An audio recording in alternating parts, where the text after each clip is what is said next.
Cooking with JB, the barbecue man. Fellow pitmasters, like and subscribe. Hey everybody, welcome back to the channel. What are we going to be putting on the barbecue today? Well, it's something that my dad really likes to cook and really likes to eat. You ready? Drum roll, please! It's baby back pork ribs. Let me show you how I like to do it.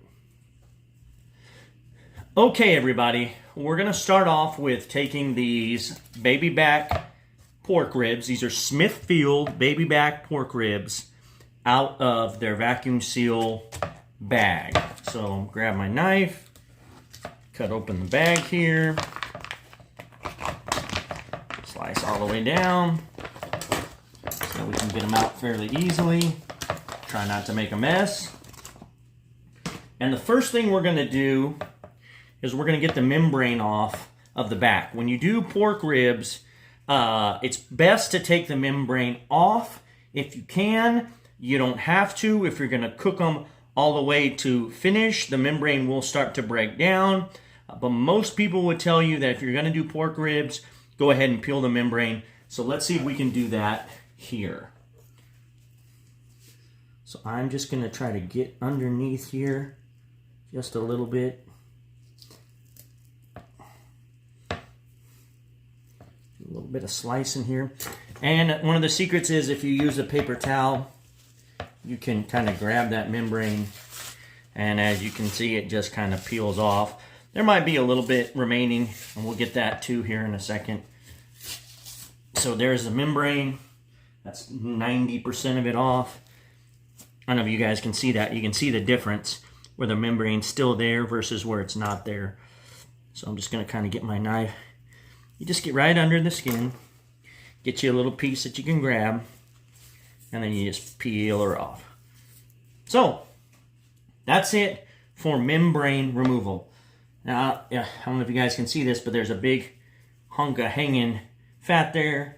You can trim all that stuff off because a lot of that stuff will just burn up in the cook. So, the question is, what do we do now that we got the membrane peeled? We'll go ahead and flip it around.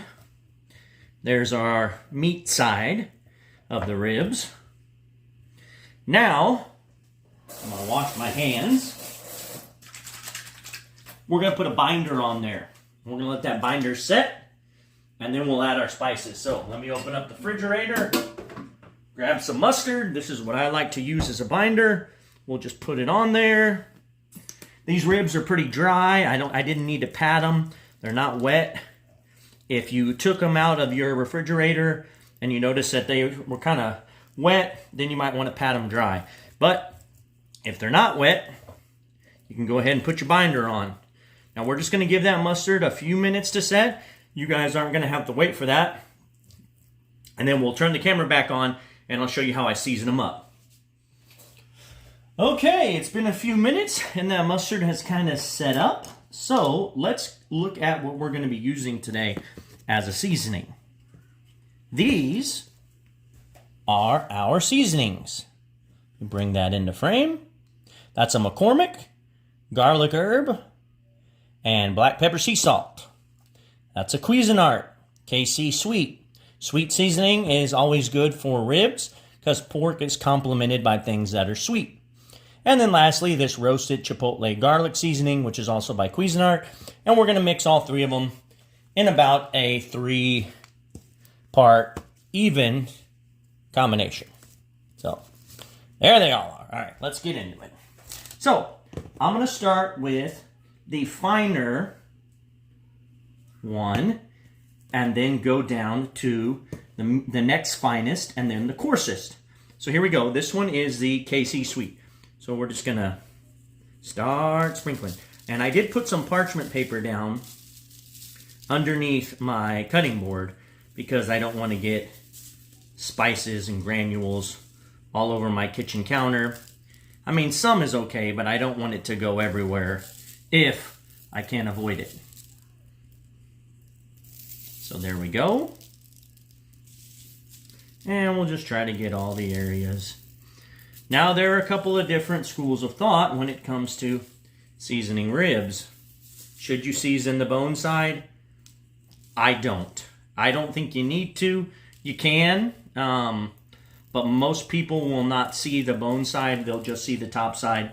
So this is where you want it to look nice and fancy. So next we're doing our roasted chipotle garlic. And same deal. Just sprinkling it on generously. Just to get some flavor. And to build a nice bark on the outside. And that's what barbecue's all about. Building up those flavors and building up a nice bark. And that's really what separates, barbecue from something that you might do in the oven.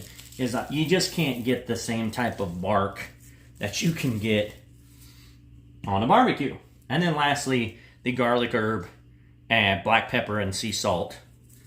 It's basically an SPG, but as you guys can see, this is kind of a thicker seasoning, a more coarse seasoning, and we're just going to put that on top. Now, I sometimes make these spicy, but I'm not going to today because my daughter is a big fan. She will be 3 years old next weekend, by the way. My daughter is a big fan of baby back ribs. So now I'm just going to kind of give them a little pat. And she does not like things to be too spicy. So we're not going to make them hot. We're just going to make them nice and flavorful. Okay. Now, what we do, now that we've applied our seasoning, is we wait and we let this sweat. And as you can see, after I patted it, it's already started to sweat. Now we just want it to sweat for a little while. That spice and seasoning will start, and salt will start pulling the moisture out, and it will actually start to kind of set this seasoning on here. It'll help it stick. We put a binder and it'll sweat and it'll start pulling moisture out, and that's what we want.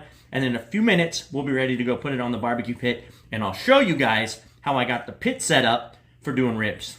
Stay tuned. Okay, everybody, I'm outside at the Acorn. I got it set up. The fire's getting warm. I just turned my dampers down. I got my coals in there, and I'm going to use little mesquite rounds for my smoke. Mesquite is not for everybody. It is definitely more of a Texas thing. Let me get out of the light. But I like mesquite. I like a stronger smoke flavor. It just reminds me of Texas barbecue, and I have a lot of mesquite. It's dry, and it's good. So I'm going to put that on. Like I said, I closed my dampers. I'm going to get my fire down, and then I will be putting the ribs on. As you can see, I got a charcoal basket in there. I have it over to one side, so we'll be doing an indirect cook. Ribs will be on this side, and I'm not using a rib rack because I'm only doing one rack of ribs. I don't need to use a rib rack. I can already smell that mesquite starting to smoke. So let's wait a minute, get the fire to the right temperature, and then we'll get the ribs on. Okay guys, we're back on. The pit's just above 300. It'll probably come down just a little bit more. Let's go ahead and put the camera down and get the barbecue pit open and get these ribs on. Let's just transport them right over. And I'm going to kind of push them here so that they fit a little bit better. I do not cook for time. I cook for doneness, and I keep an eye on it. That's the biggest thing. Let me get out of the light. So there they are. They're on. In a little bit, I'll go ahead and flip them so that the hot side can go to the cool side, and we can get more of an even cook. So when we get to that point, we'll check on them here in a little bit and see how they're looking. Smoke looks good. It's fairly clear. It's not a dirty, dark smoke, so it shouldn't be too pungent. So now, just let it roll.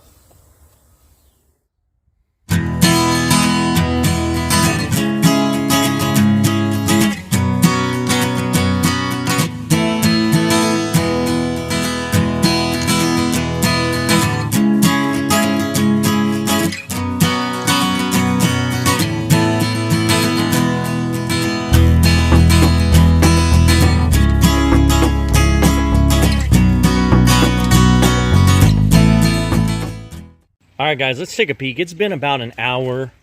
That's where my temperature's at. And I just went ahead and flipped them over. So now they're on. Now this was the cool side, and this was the hotter side. So you can see it kind of split right there. Nothing to be concerned with.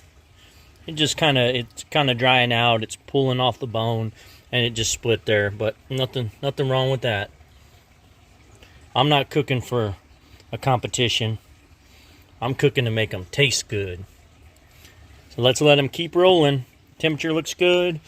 The coals and the mesquite looks good. We're rolling just fine.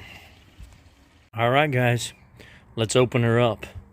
We're at the 3-hour mark. And I would say that is looking pretty tasty. I'm gonna rotate it one more time and then let it finish out. I'm not wrapping them. I don't see any reason to wrap at this point. 3 hours in. Well, guys, we're at the 3.5-hour mark. And we're done. I just tried to move them, and look, they're falling apart. So let's get them inside. Let's let them rest. And then we'll have to dig into one. Okay, guys, as you can see from this end here, my dad came by and had to snag a few rib bones off the end. So I'm going to go ahead and peel into this bad boy.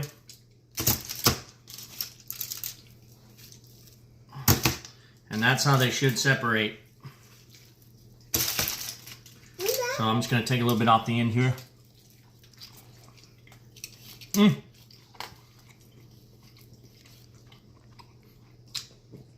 Good bark, good seasoning, good smoke, everything you want from a baby back rib.